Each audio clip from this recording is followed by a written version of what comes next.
어느 날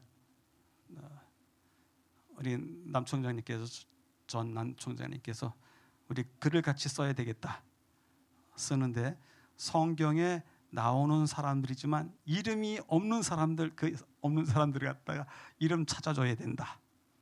그러면서 예수바라기라고 하는 책이 있는데요. 조그만 책이 있는데 거기에 쓸 원고를 같이 쓰자라고 해서 지금 3년 차까지 이렇게 되고 있는데요. 거기 이름을 찾아서 그 사람들의 생애를 이렇게 찾아보는 것이 어떤 때는 재밌기도 하고 이것이 실제였구나. 성경의 역사로서 실제였구나. 그런 것을 확인하면서 재미도 한편 나름대로 있습니다. 그래서 오늘도 그 성경에 이름 없는 사람들 중에서 사마리아 우물가의 여인의 이름을 찾아주려고 합니다. 근데 이 여인과 관련된 이야기는 너무 크기 때문에 2시간으로 나눠서 이야기하는데 그래서 오늘 첫 시간에 이름을 알려드릴 수도 있지만 기대하시라고 두 번째 시간에 말씀을 드리고요. 오늘은 이 여인에 대한 이야기 전반부를 해보도록 하겠습니다. 예수님의 대화 상대와 그 대화 상대들과 만나서 하셨던 그 대화의 방법들이 뭐가 있을까? 알아볼 만하겠죠? 그래서 예수님께서 만났던 사람들 중에서 이제 개인도 있고 백성들로 무리들도 있고 예수님을 비판하는 사람들도 있고 이렇게 크게 나눠서 세 종류의 사람들이 나타납니다. 물론 제자들은 늘 예수님과 함께 살았던 이 제자들은 제외해놓고서요 이렇게 세 종류의 사람들이 있는데요. 개인하고 만났을 때는 예수님께서 이렇게 대화하셨어요. 아주 쉽게 정말 쉬운 대화예요. 그렇죠? 우리 집에서 아들과 딸 그리고 부모님과 대화하는 그러한 대화하는 방식으로 개인과 만나셨어요. 특별히 좀 생각해 봐야 될 문제가 뭐냐면 예수님은 어떤 개인을 만나더라도 그 개인에게 자주 질문하셨어요. 쉽게 얘기해서 너는 어떻게 생각하냐? 너는 무엇이라 이야기하느냐? 이러면서 질문을 상당히 많이 하셨어요. 이 질문법이 옛날 그리스 시대 때도 아시죠?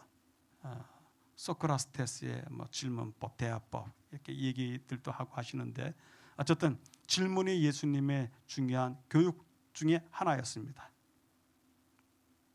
그래서 이거는 좀 단순하다고 생각이 듭니다. 근데 많은 사람들, 백성들을 만났을 때는 그렇게 하셨습니다. 강의를 하셨습니다. 예수님도. 칠판은 없었지만 무엇은 무엇이다, 무엇은 어떻게 풀어야 된다 이렇게 성경 말씀을 풀어주시고 또 직접 강의하시는 방식으로 백성들을 많이 쉽게 가르치셨습니다. 그리고 그 하나가 또 있는데 담론이라고 썼는데요. 이게 문제예요. 이게 문제라서 오늘 이 문제를 이야기하려고 합니다. 예수님이 백성들하고 이야기하는데 쉽게 강의를 풀어 쓰는 경우도 있지만 담론, 이 담론이 무슨 뜻인지 곧 볼 겁니다. 담론으로서 풀어가시는 그러한 경우도 종종 보입니다. 그리고 예수님과 그의 제자들에 대한 비판자들에 대해서는 예수님이 피하지 않으셨습니다. 논쟁하셨어요. 논쟁하시고 어느 때는 비유로 말씀하시면서 그 비판자들이 이야기를 즉시로 이해하지 못하도록 생각해 보도록 그리고 그것이 무슨 뜻인지 그들에게 스스로 해석을 할 수 있는 이 비유 방법은 백성들에게도 많이 이야기하셨지만 특별히 비판자들의 비평에 맞서서 비판에 맞서서 하셨던 아주 놀라운 방법입니다. 자, 그래서 예수님의 백성들을 가르치시는 교육하시는 그러한 방법으로서 밑에 여러 가지 교육 방법이 나오는데요. 그 중에서 예수님의 대화 중에서 담론이라고 하는 것이 좀 하나 어려운 부분이 있어요. 그래서 오늘은 천천히 같이 따라가셔야 되는데 이건 아주 중요한 문제입니다. 왜 중요한지 또 이야기하면서도 따라가 보도록 하겠습니다. 자, 담론이라고 하는 것, 그것은 어떤 데서는 강화라고 이야기를 해요. 강화. 그러니까 담론과 강화는 똑같은 뜻인데요. 담론이라고 하는 것은 어떤 역사 속에 있었던 사건을, 그 역사 속에 있었던 사건을 끄집어 와갖고서 커다란 말로 다시 꾸려나가는 것을 이야기해요. 이제 설명이 완벽하지 않더라도 이제 이해하시게 될 겁니다. 그래서 특정 대상이나 특정 개념을 철학적인 지식으로 풀어주고 그것이 현실에 어떻게 설명될 수 있는지 그것을 적용시켜 나가는 과정, 그 과정이 담론이에요. 예수님이 결코 쉽게만 가신 것은 아닌 것 같아요. 저도 여기에 머리가 아파요. 이 예수님의 담론에 대해서 오늘도 준비하면서 정말 시간을 많이 투자하면서 이 담론을 어떻게 풀어나가야 될지 그런 과정들을 많이 좀 들여다봤습니다. 예를 들어서 교육에 대한 철학적 담론, 이런 포스터가 붙을 때가 있어요. 담론.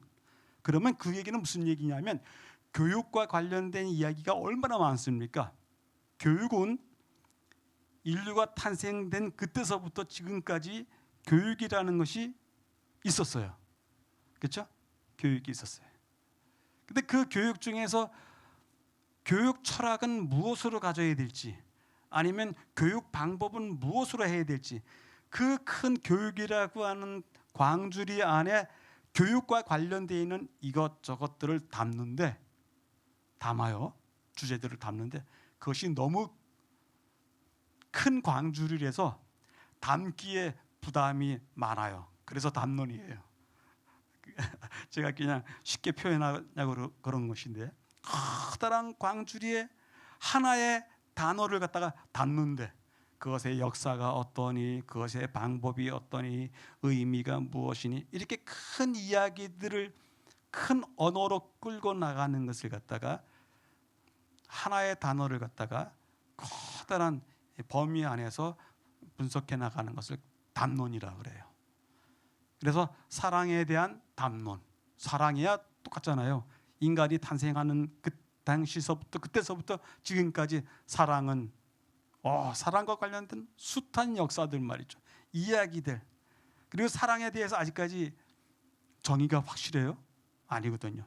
여러 이야기가 있고 보는 방면에 따라서 다 다르거든요. 그래서 그런 이야기거리를 갖다가 담론이라고 하는데, 예수님의 담론 중에서 아주 유명한 담론이 나는 무엇이다 라고 하시는 말씀 속에 그 7가지가 아주 어려운 담론 중에 하나이고, 또 그것을 풀기도 잘 풀어야만이 예수님께서 말씀하신 그대로의 의미를 가지고 우리가 배울 수가 있는 거예요. 그래서 나는 무엇이다, 그것을 갖다가 그 헬라어 원어 성경책에는 에고 에이미라고 해서 인터넷만 쳐봐도 이것에 대한 이야기가 숱하게 나옵니다. 에고 에이미. 과연 예수님께서는 나는 무엇이다 라고 요한복음에 어떻게 말씀하셨는지 살펴보도록 하겠습니다. 나는 생명의 떡이다. 나는 세상의 빛이다. 나는 양의 문이다. 선한 목자다. 부활이요 생명이고 길이요 진리고 생명이고 참 포도나무이다.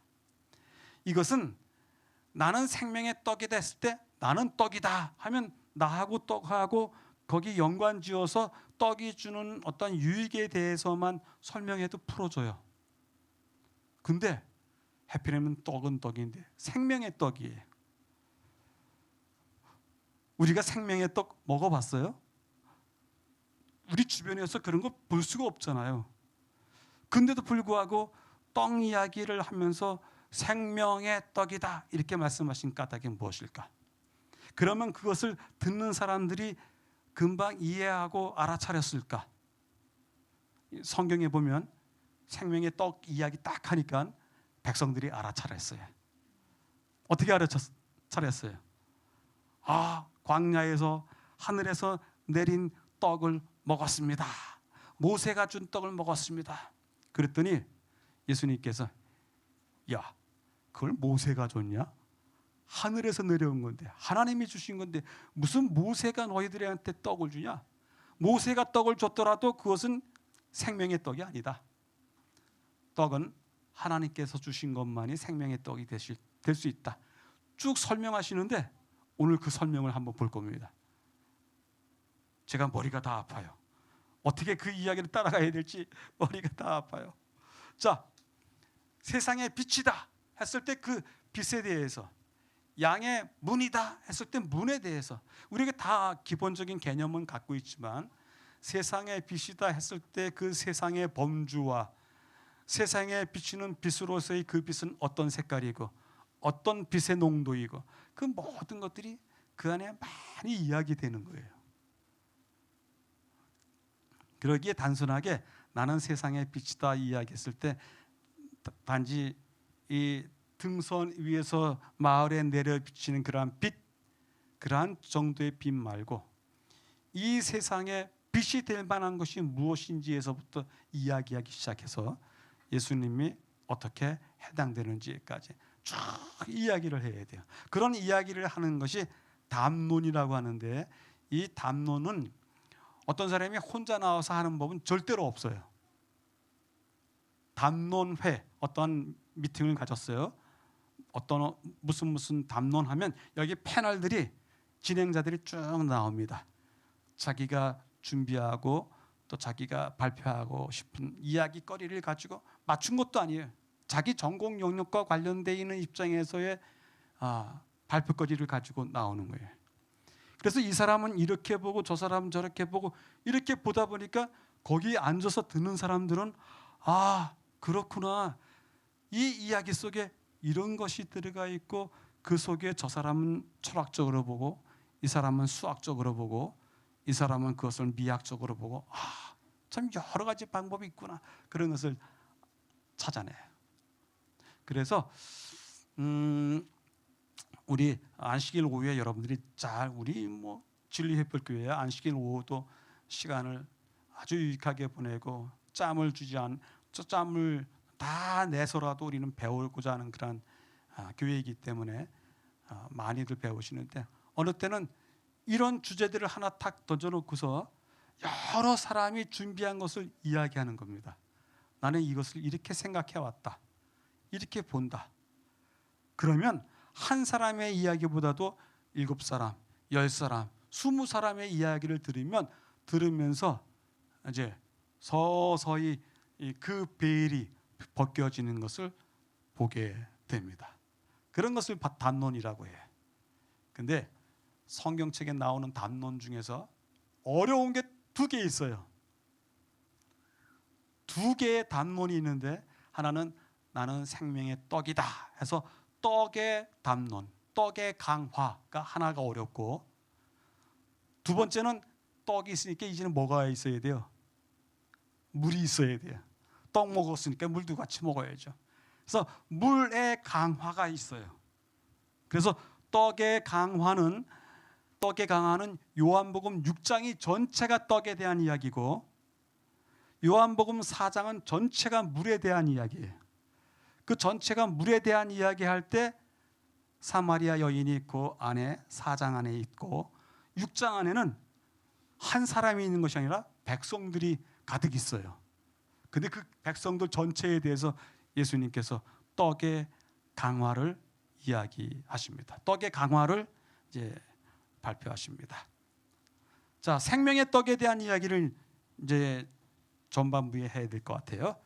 여러분들 이 생명의 떡에 대한 이야기를 지금 제가 쭉 성경절을 몇 개 나열할 텐데, 그것을 따라가면서 이것은 이것이다, 이것은 이것이다 이렇게 연결되고서 명확하게 여러분들이 해석할 수 있는지 한번 시험해 보는 겁니다. 나는 생명의 떡이니 내게 오는 자는 결코 줄이지 아니할 터이요 나를 믿는 자는 영원히 목마르지 아니하리라.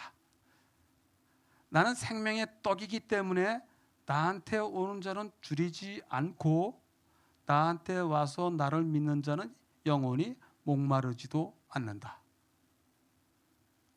일단은 생명이라고 하는 것 자체가 어떤 생명인지에 대해서도 생각을 해봐야 되고요.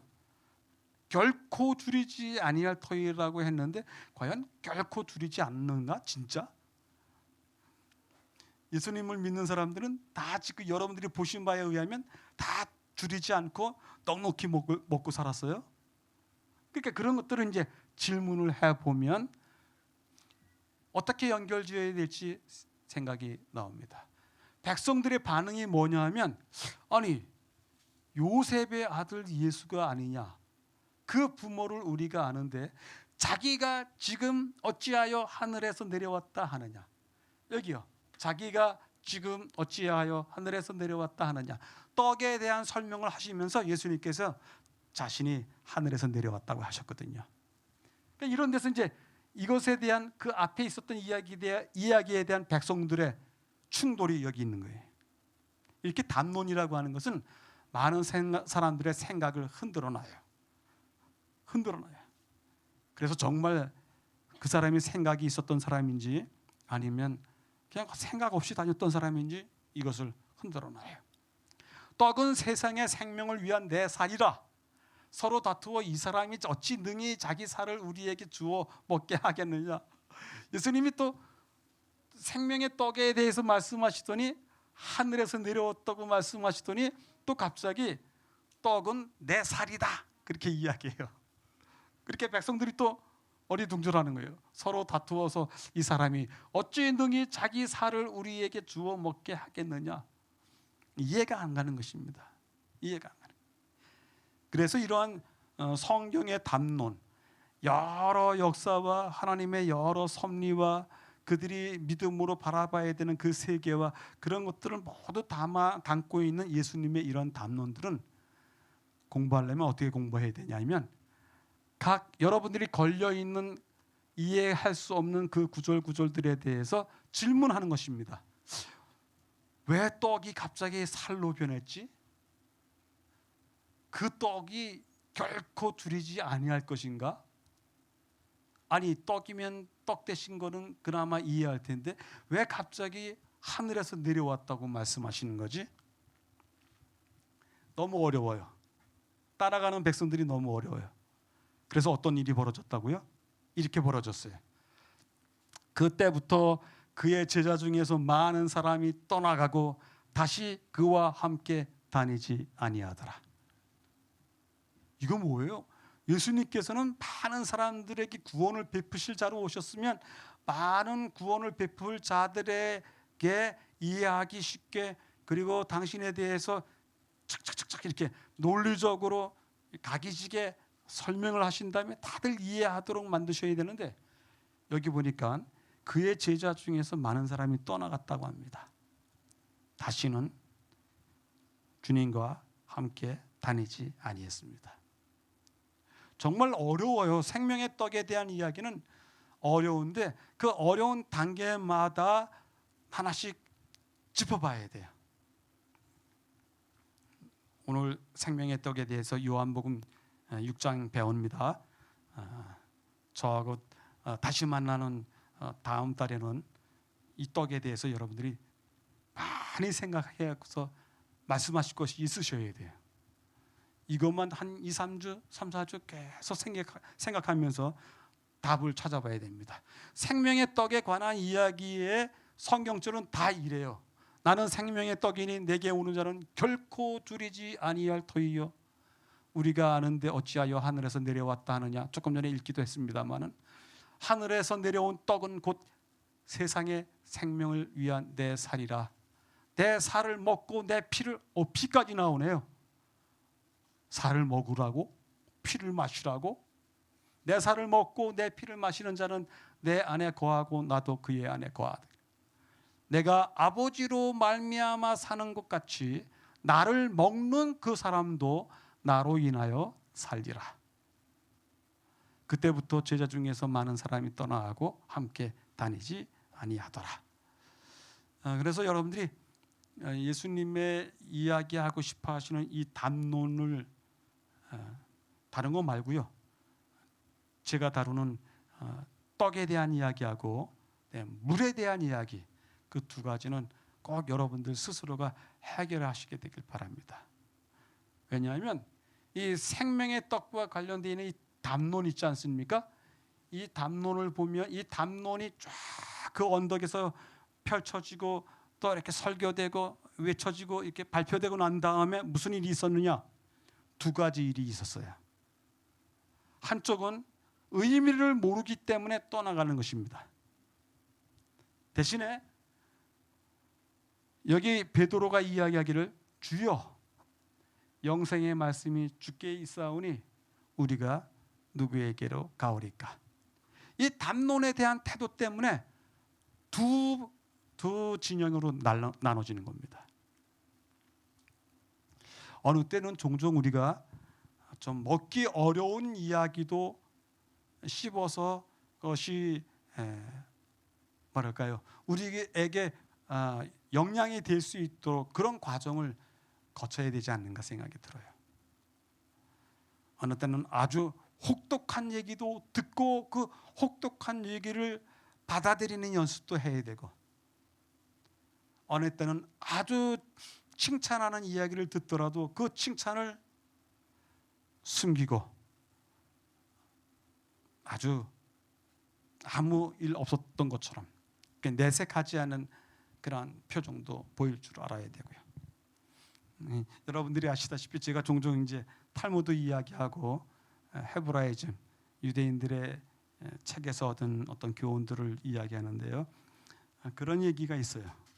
그 얘기를 읽고서 정말 이 사람들이 좀 다른 사람들이라 하는 그런 생각을 하게 되는데, 무슨 얘기를 하냐면 하나님께서 어떤 지도자를 세우실 때면 그 지도자의 가지고 있는 역량, 그가 가지고 있는 그에게서 하나님께서 이렇게 뽑아 쓰실 수 있는 자질들, 자격들, 그것들을 보셨기 때문에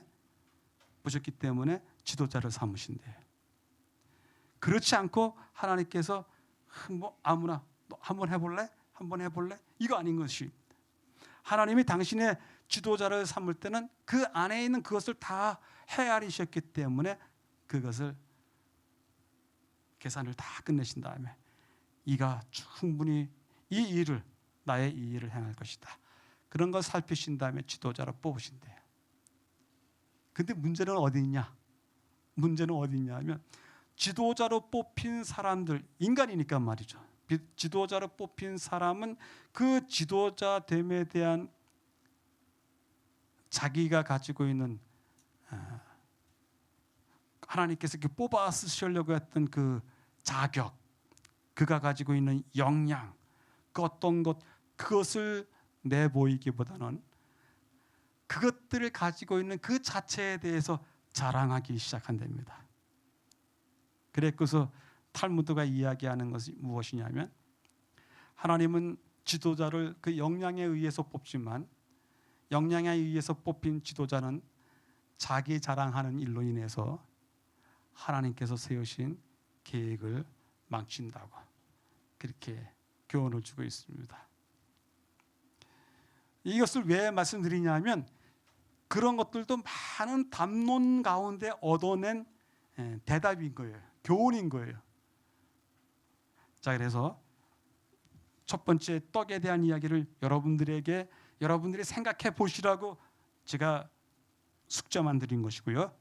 이제 4장에 나오는 생명의 물에 대한 담론을 한번 같이 생각해 보도록 하겠습니다. 이 생명의 물에 대한 담론도 쉽지가 않아요.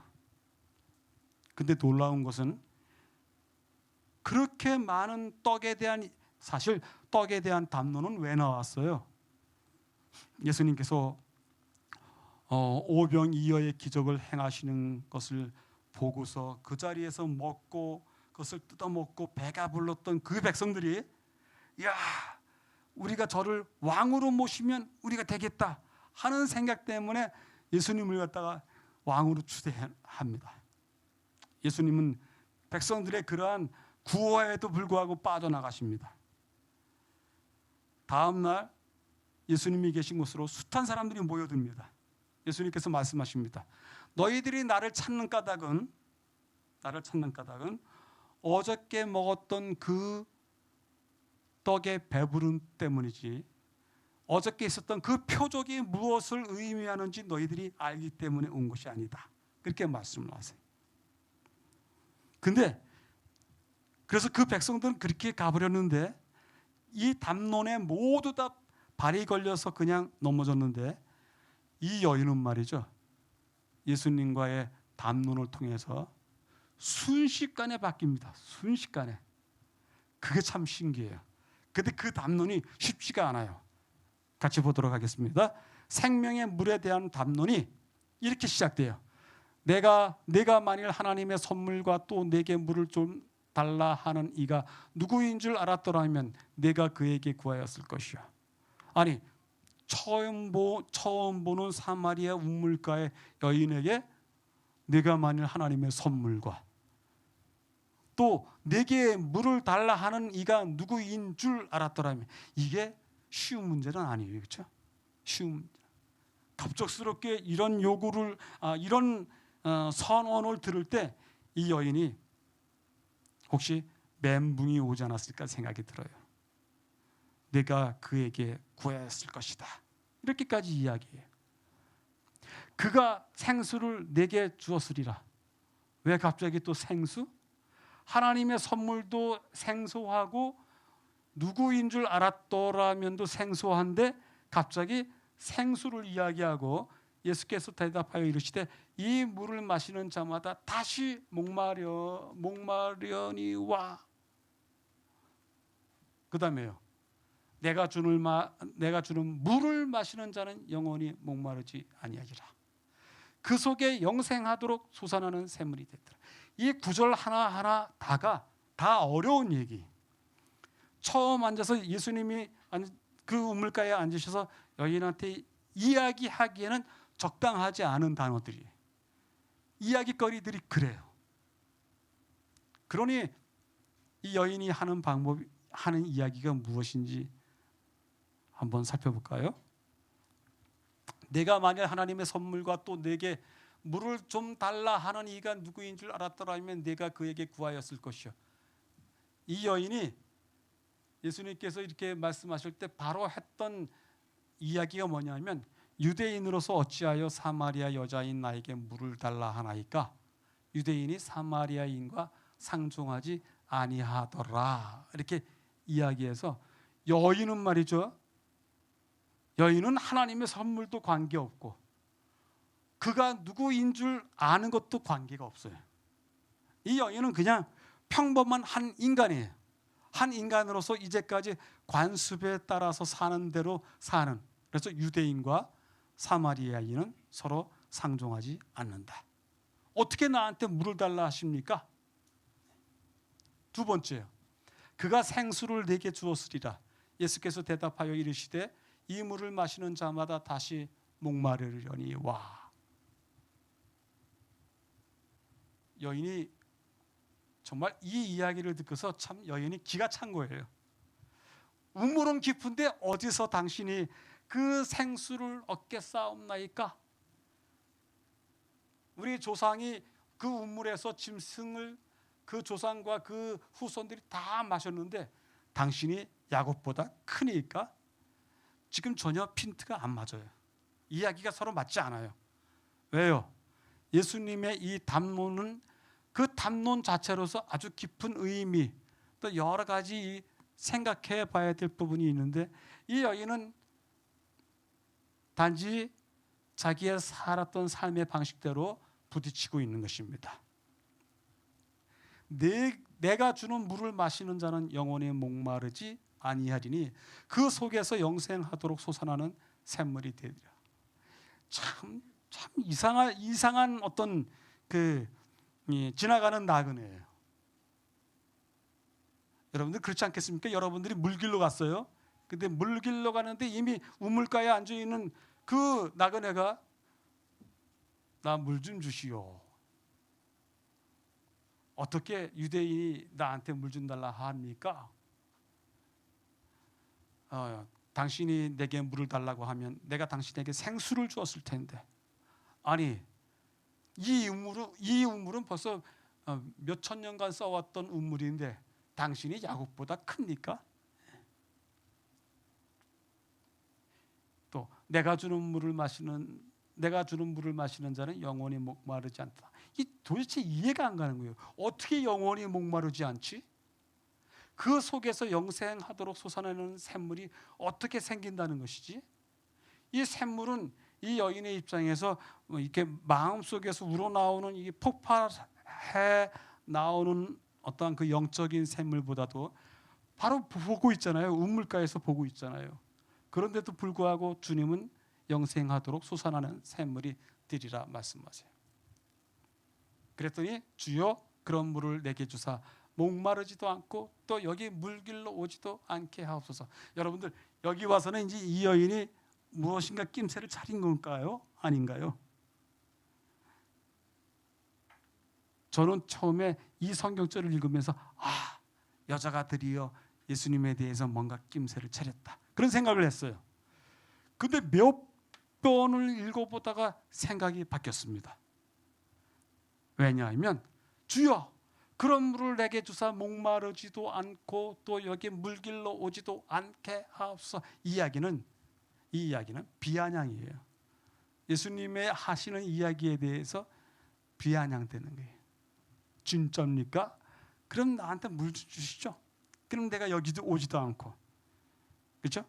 목마르지도 않고. 그래서 예수님의 이야기와 여인의 이야기를 통해서 알 수 있는 것은 여인은 대화를 해가면서 지금 여기 하나이까 다시 볼까요? 물을 달라 하나이까 한번, 깊은데 어디서 당신이 그 생수를 얻게 싸움나이까 한번, 더 크니까 한번, 계속해서 비아냥되고 있어요. 남자들보다 여성들이 더 지혜로워요. 지혜로워서 남자들은 아니면 아니고 그러면 그렇지 뭐 다른 얘기 할 거 없어요. 그냥 남자들끼리 만나서 계약할 때면 그래? 그러면 동그라미. 아니야? 그러면 지금 X고. 근데 여성들은 그렇게 안 하고 슬슬 상대방을 떠보기 위해서 계속해서 질문을 하는 겁니다. 그렇습니까? 아니 그게 왜 그렇습니까? 한 번. 정말입니까? 두 번. 세 번. 실제로 성경의 여성들은 현명해요. 이 세 번의 물음표는 세 번의 물음표와 않게 하고 그렇게 하지 않게 하고 또 않게 해 주십시오.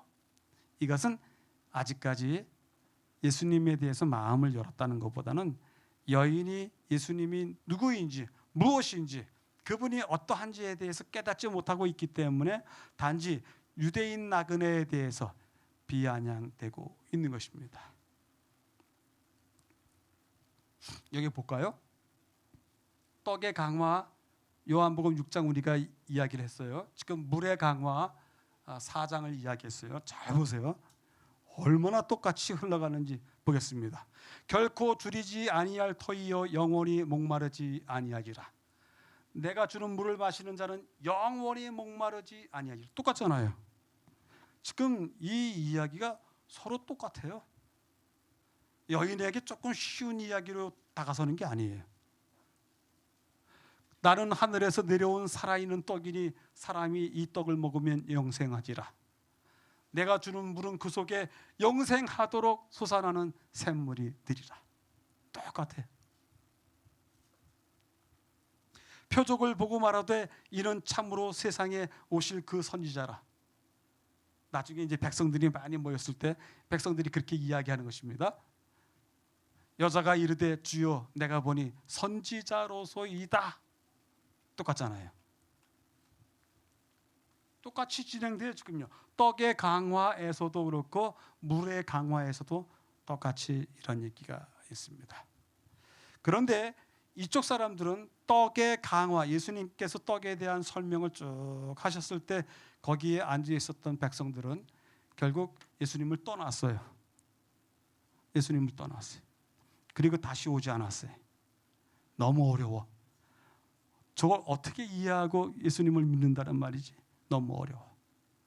근데 물의 강화에서는 여인이, 이 사마리아 여인이 여자가 물동이를 버려두고 여자가 얼마나 지금 정말 새로운 세상, 주님으로 말미암아 발견한 새로운 세상 때문에 얼마나 그 감격이 큰지 물동이를 버려두고 동네에 내려가서 동네 아낙네들한테 절대로 자기의 얼굴을 나타나지 않던 여자예요.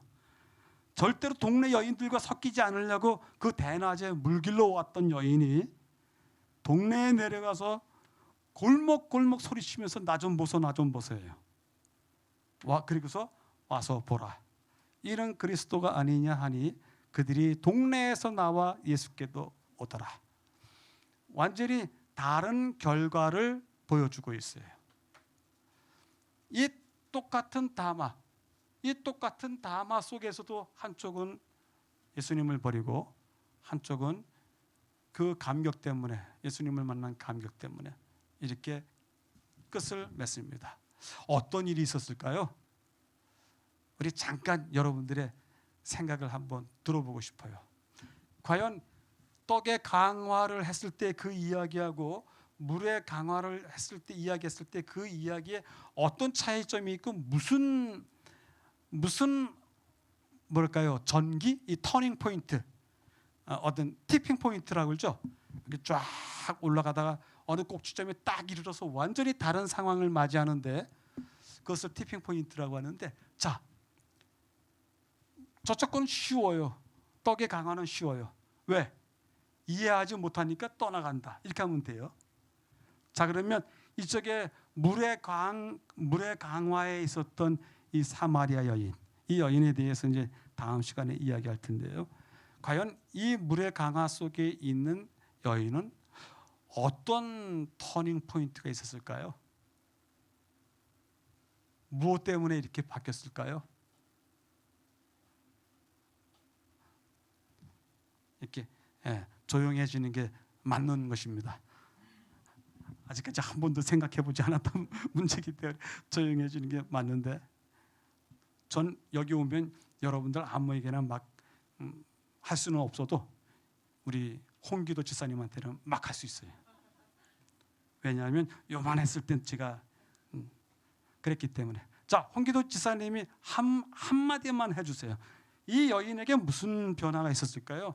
이 여인은 이 담화를 어떻게 적용을 했을까요? 그래서 왜 바뀌었을까요?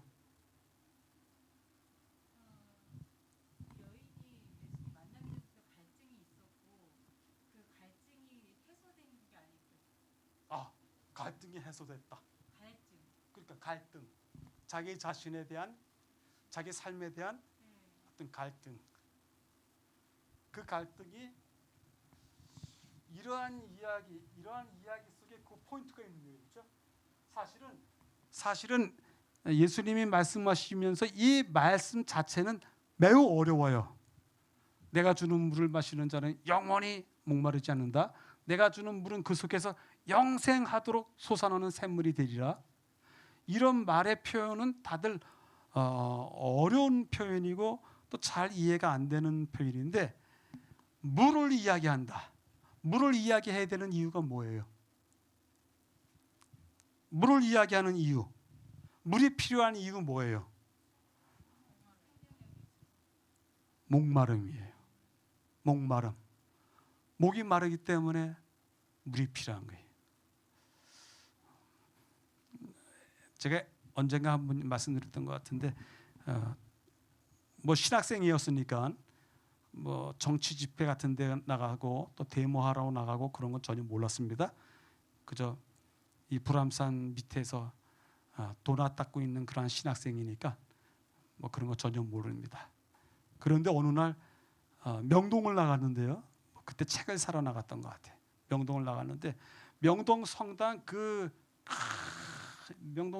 탑에서부터 그 꼭대기에서부터 밑에까지 얼마나 큰 플래카드를 갖다 걸어놨는지 아직까지 생생해요. 근데 거기에 써 있는 글이 뭐냐면 타는 목마름으로 이렇게 써놓은 거예요. 저는 그 처음 보고서 되게 놀랐어요. 아니, 나는 잘 살고 있고 아무 목마름이 없는데 이 사람들은 무슨 타는 목마름이 있지? 이런 생각이 처음으로 들었어요. 그러면서 자유니 민주니 뭐니 하면서 데모했던 그 사람들에 대해서 저 사람들은 그런 것이 목마름인가 보다 라고 조금 이해하게 되었어요. 그 후로도 전혀 타는 목마름이 없이 목마름 타는 것은 빨리 신학교나 졸업해갖고서 빨리 그거 외에는 없었습니다. 근데 타는 목마름 때문에 여기 주님은 계속 물을 이야기하십니다. 물. 영원히 너 목마르지 않을 거야. 물. 영생할 거야. 솟아 나올 거야. 타는 목마름 중에 하나를 어저께 뭘 뒤져보다가 대답을 찾았어요. 도스토예프스키라고 하는 러시아의 대문호가 있거든요. 도스토예프스키. 그래서 누구예요? 두 명의 위대한 러시아 대문호 있죠.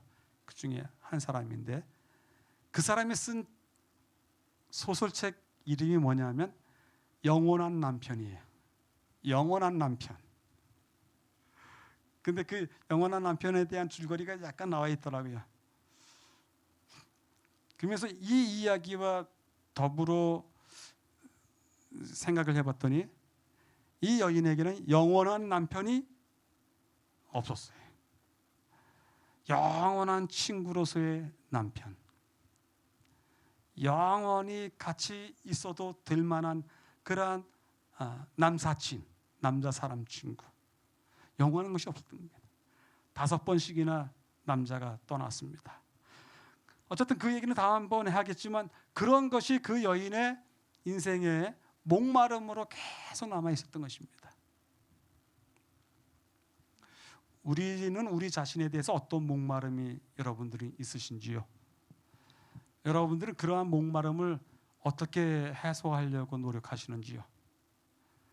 그것에 대한 우리 모두의 생각이 필요하고 그런 것들에 대한 깨달음이 우리의 신앙을 더욱더 깊게 해주리라 생각을 합니다.